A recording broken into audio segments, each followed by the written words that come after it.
everyone for being here. It's really been a very nice day so far today. I would like to thank some people who have helped out.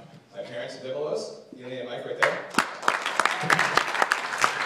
Give them a big hug.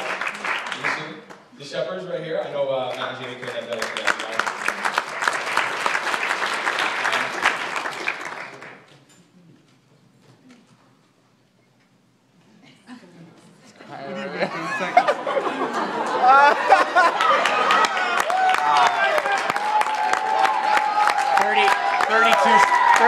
Seconds. You got to do this. 32.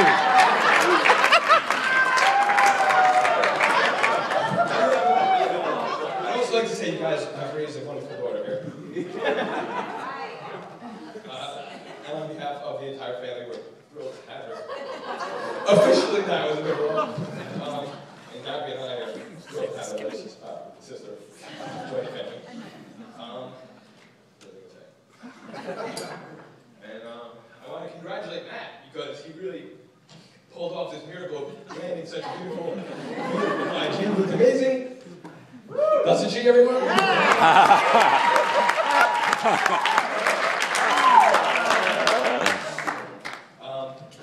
Jamie really is a perfect fit for Matt. As everyone has seen over the last couple hours and days, how much they do have in common, but she really is perfect and smart and funny and beautiful. Yankee fan. And she doesn't feel intimidated by Matt's love of a certain shortstop.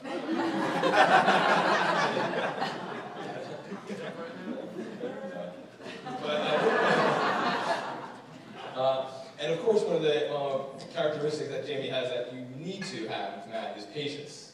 That's one of the biggest things I've grown to see about Jamie. Patience. And I couldn't let this go without saying that you went to Ithaca, which is my alma mater. Ithaca loves you, so it's awesome. I couldn't let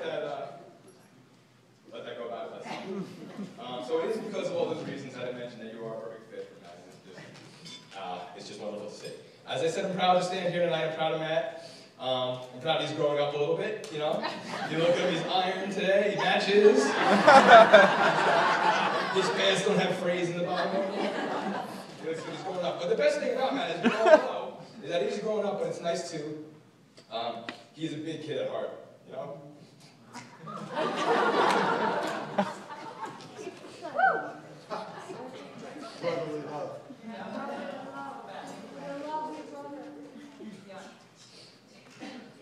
And that is the thing about Matt.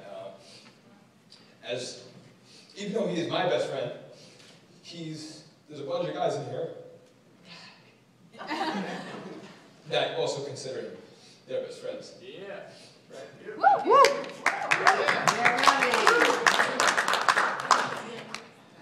Sorry. And that really is what's so, what did I say? That really is what's so great about him. You know, he's everybody's best friend. He's always been my wingman, my partner in crime.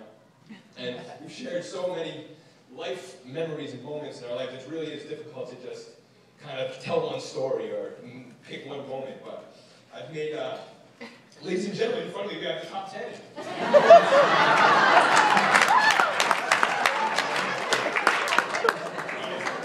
Now, these aren't really that crazy emotional, so I shouldn't cry. All right, so number 10. This is not emotional. The 1991 Maypac Lake Run.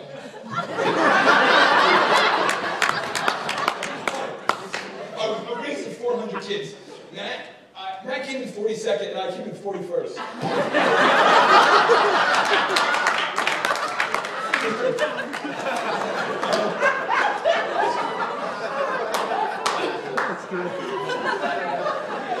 It's great.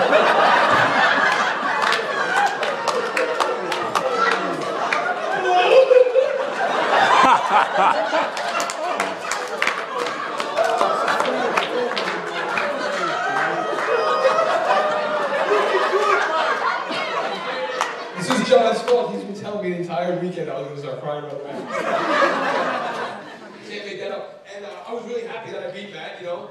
I came before first, but when you gotta stop and think about it, I was in 5th grade, he was in 3rd grade.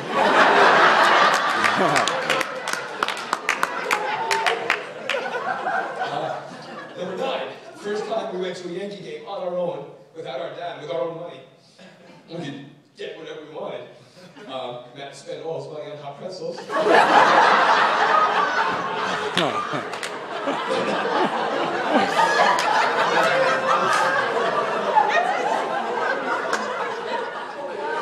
Yeah, like 5 hot pretzels and he was dry heaving in the car.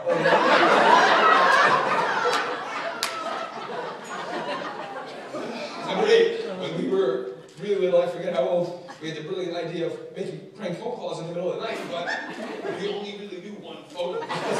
Besides our home phone number, we only knew one phone number, so we kept calling the same number for hours in the middle of the night. You came awake, you remember where that was? 2 bells.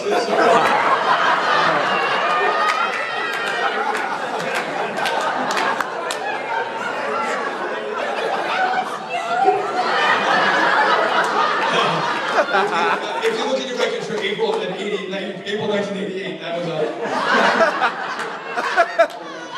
yeah, 845-621-2013. Number 7, excuse me, this is taking so long. Number 7, when you told me that you were going to the Belmont Steaks, you said, oh, come and meet me for some beers, whatever. And I got there, and it turns out you were actually working at the sausage and pepper stand.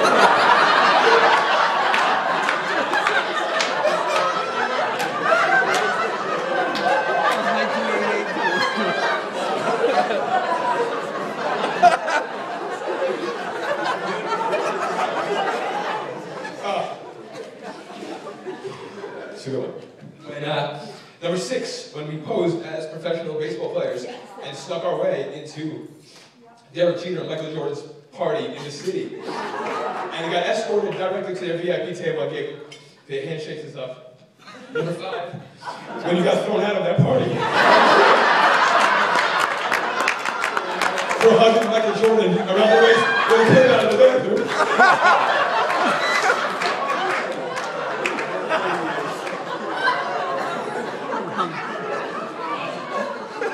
Number 4, when Mike Carabas peer pressured you into saying the word asshole on the bus. And I heard you. You didn't know I heard you. I ran.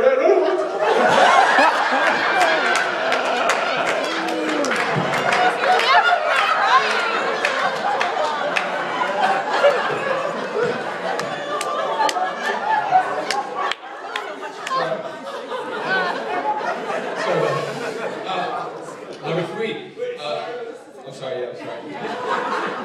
Number 3 at the time, we got in my old Volkswagen in 1999, drove to Boston for the All-Star game at Fenway, without any tickets to the game, without any place to stay, and about $50 between us. And we had a great, amazing time. I was like 18, he was like 16. We didn't even drink 1 beer.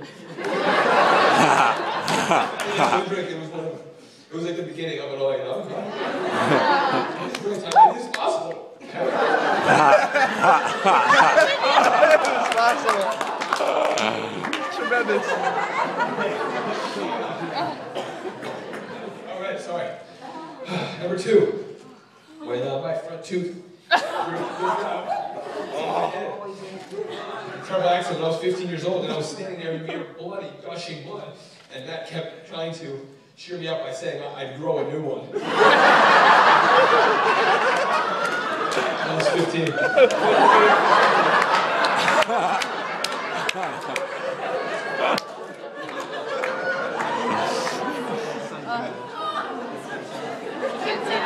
What is number 1? What is number 1? And number 1 was the night, about a couple of years ago. Me and Matt were out drinking, we were having a good time. And he turned to me and he said, I think it's time for me to marry Jamie. It's going to take a while.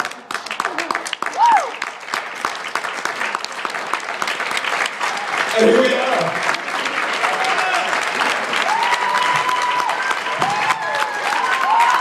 So,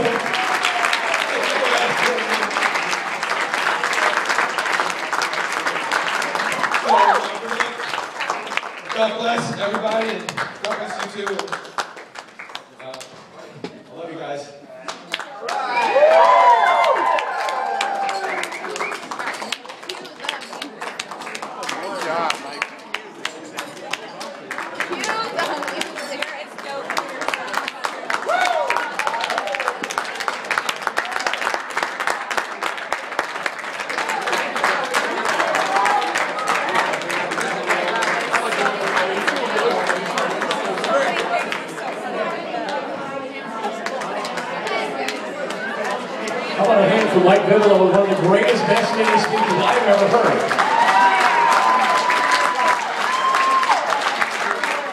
By the way, tickets for Mike's one-man show go on sale today at all Ticketmaster locations. He doesn't really have a one-man show, but that was great.